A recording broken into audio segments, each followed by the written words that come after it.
Hi, welcome to What the Flick. Christy, Ben, Alonzo. It's award season. Are you aware of that? I got my nails done like in this sparkly kind of gold color intentionally for award season. What do you think? Yes, no? It's a good look? It's nice. I don't know. It's nice. Thank you. They're sparkly. I am just happy to be nominated. You're sparkly too. I used one of the family's many Oscars as a sex toy. Again? Yeah. Did you get it cleaned afterward? We sold the Citizen Kane Oscar. So Oscar nominations are in a week. It's Hollywood's biggest morning in a week. So we're going to talk about what we think should be nominated and what we think shouldn't be nominated, right? Is that what we think? You explain it. Yeah, so it's shouldn't be overlooked and should be overlooked. Okay. And the should be overlooked are things that we think won't be overlooked. Right. Yeah, right. They're shoe-ins that we wish weren't. They're shoe-ins that we wish sort of weren't. Exactly. Okay, so do yours first. Who are yours? Fine. Well, let's all do our positive one first. Yeah, let's start. Then we'll go negative. We'll start at the end. During Sorority Rush, we used to always end on a pro. You say your negative thing about the girl, and then you say, but she's got a really nice smile, and she's good at math. Well, I didn't bring my snap cup, unfortunately. So, all right, I'm going to start with the negative. Okay, start with your negative. All right, fine. My negative then. I'm going to say Jessica Chastain for Interstellar. I think she has a very good shot at getting a Best Supporting Actress nomination. I'm a fan of hers. I think she does a lot of great work, but this movie doesn't really give her very much interesting to do. In fact, saddles her with some of the stupidest plot points, whether it's finding out that Michael Caine knew that the math wasn't right all along, and yet he spent decades teaching it to her, or her cracking the code via Morse code, and then throwing the 3 pieces of paper in the air that had all the information on them, and then the whole thing about the fire and the anyway, it's not her fault, but her stuff in the movie just drove me up the wall. So who is your person who should be overlooked? Mine is a movie that should be overlooked. Okay. And it sounds like, in a sense, you're sort of Jessica Chastain is representative of that Interstellar should be overlooked. In the grand scheme, sure. I think it will get nothing.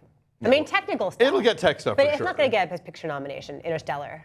It's not looking good, but I'm a terrible prognosticator for this stuff. So continue. So what's yours? Here's what is going to get a nomination, almost certainly, is The Imitation Game. For Best Picture. For Best Picture, and it might win.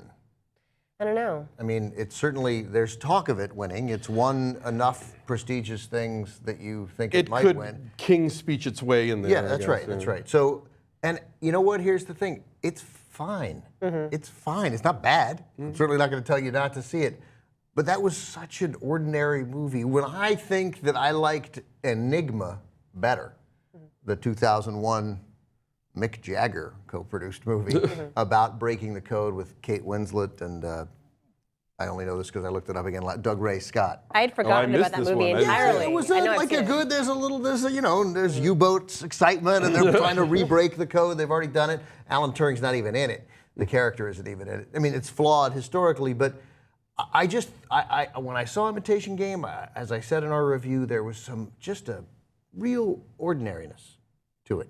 And I'm stunned that this many people are this excited about it. I thought that, as has received some criticism, that sort of that Turing's homosexuality is underplayed. I'm not outraged by that, but I think that drama was lost there, and it's mishandled. Yeah, that's right. It's mishandled. That's right. Over. And no, it's just handled stupidly. Right, and so much of the movie is handled. And Keira Knightley, who I like quite a bit for both for her talent and not just the way she looks, I just thought I didn't buy that. I just didn't buy it in this movie. A lot of things I didn't buy. I didn't buy Turing's argument with Charles Dance. Like that was silly. That seemed contrived, like an ABC sitcom that you fight with your boss. When we know that the intelligence guys at Bletchley were desperate for these guys to get something. They didn't care if they did it unorthodoxly. They wanted results to win the war. And the notion that he wasn't following proper protocol just seemed dumb. And this movie does not deserve to be talked about as one of the great films of the year or any year. It's fine. It's safe. It's totally fine. It's very safe, conventional movie. The tweed and the teapots look great. It's very handsome. Cumberbatch is great, but but that said, just to consistent with your sorority theme, Alan Turing, very good at math. Thank you. Benedict Cumberbatch, though, you mentioned him. I think he's a lot of the reason why there's a great deal of momentum behind this, because he is the hot thing. He's everywhere. He's good at everything. He's got that great name. But I think people just really, he's the guy right now, and the fact that he is your lead in this gives it more momentum. Something more has done heat, it, but as you said, safe is the best word. It is safe, yeah. I'm picking St. Vincent in any and all forms. Across all platforms, as we say in the vernacular.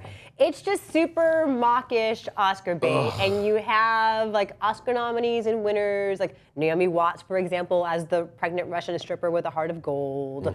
And she's terrible. And I like you, Naomi Watts, I do. But it's just everything about it is so heart-tugging.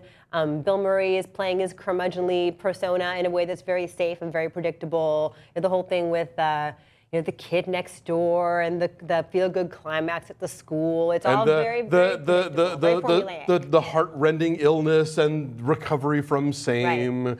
Yeah, and it came out, like 4 months ago, maybe? 3 months ago. September, October. And it seemed to have award aspirations, on paper. As for clearly. your consideration stamped on every frame. Pretty much, yeah. I don't know that it has gotten the kind of serious consideration that it will be a contender at all. It's got some Golden Globe nominations. The Golden Globes are this weekend, and it's got a bunch of nominations there, so who knows? It's not a movie you hear a lot of people talking about. Like it matters. Yeah, I mean, not even in terms of Oscar pundits. I mean, just you don't sense this groundswell of humanity paying to see this movie. Whatever conversations are happening in this town, they're not happening about St. Vincent. No. But you can imagine the possibility, because she's Naomi Watts, that perhaps Naomi Watts might get a supporting actress nomination. Sure. I don't know. Not that she would deserve it, but you're right. She's hunting moose and squirrel. Totally, yes. So go ahead, Okay, all right, so now we're going to be more upbeat. Person who I'm afraid will be overlooked and should not be is Jessica Chastain. What? Yay! For a most violent year. She is everywhere. She plays the mob-connected wife of Oscar Isaac, who has aspirations to rise up in the world of heating oil transport in New York in the early 1980s. It's just another home heating oil movie. There have been so many. I know. So tired This, of them. that old Saw. Yeah. She is ferocious, but never caricatured. We have seen that kind of character really get overdone as a sort of, conniving Lady Macbeth type. I point you to Laura Linney's embarrassing Oscar-nominated performance in Mystic River. But Chastain really makes this character believable and honest, and I was riveted by her. It reminded me all over again why I think she's a dynamite actress. And because she was contractually forbidden from talking about it for the entire last quarter of 2014, I'm worrying that not enough people have been sort of beating the bushes for this performance and this movie. And they're both great, and she's dynamite in it. So see the movie, and I would be thrilled if she got an Oscar nomination for Most Violent Year, but I worry that if she is getting one, it's for Interstellar. This was very disrespectful. So just to be clear, that was very clever. Should be overlooked, Jessica Chastain. Will be overlooked, Jessica Chastain. She's a busy lady. Yeah. So mine was easy, and thank you all for giving it to me. Still my favorite movie of the year, Locke with Tom Hardy and no one else. It's all gone to hell. I will do what needs to be done. You lost your mind. Tom Hardy apparently will be overlooked, not thankfully overlooked by the Los Angeles Film Critics.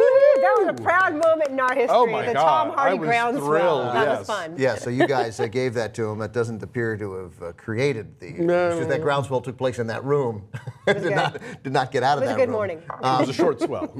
But he's really, this movie is so good. It's 85 minutes of Tom Hardy in a car on what any of us would acknowledge to be the most stressful day of someone's life, taking calls on the Bluetooth from all the people in his life, kids, friends, colleagues, his boss, spouse, the person he's trying to get to do his job because he can't do it that day because something huge is happening in his life. Oh my God, it's so tense. It's so great, start to finish.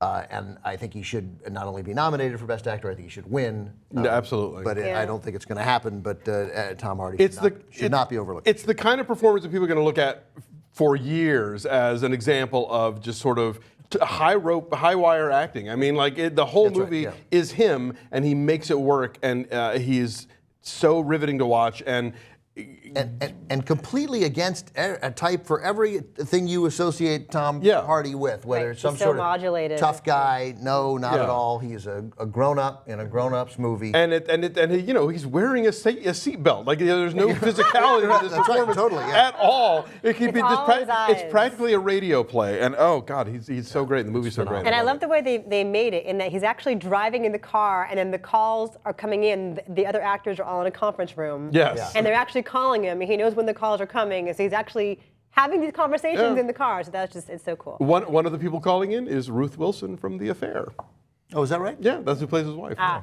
So mine is Mika Levy, who did the score for Under the Skin. Now, I had the great, awesome pleasure a couple nights ago of going to see Under the Skin at a theater in downtown LA with Mika Levy conducting a live orchestra, 25-piece orchestra, playing the score in front of us. And it was one of the coolest things I've ever done because it's such a tense movie. And it's so like staccato string heavy and that buzz is heightened having these great musicians here in front of you. You realize like the MVP of the score is the percussion guy because the drum beat of her hunt, the do, do, do, do.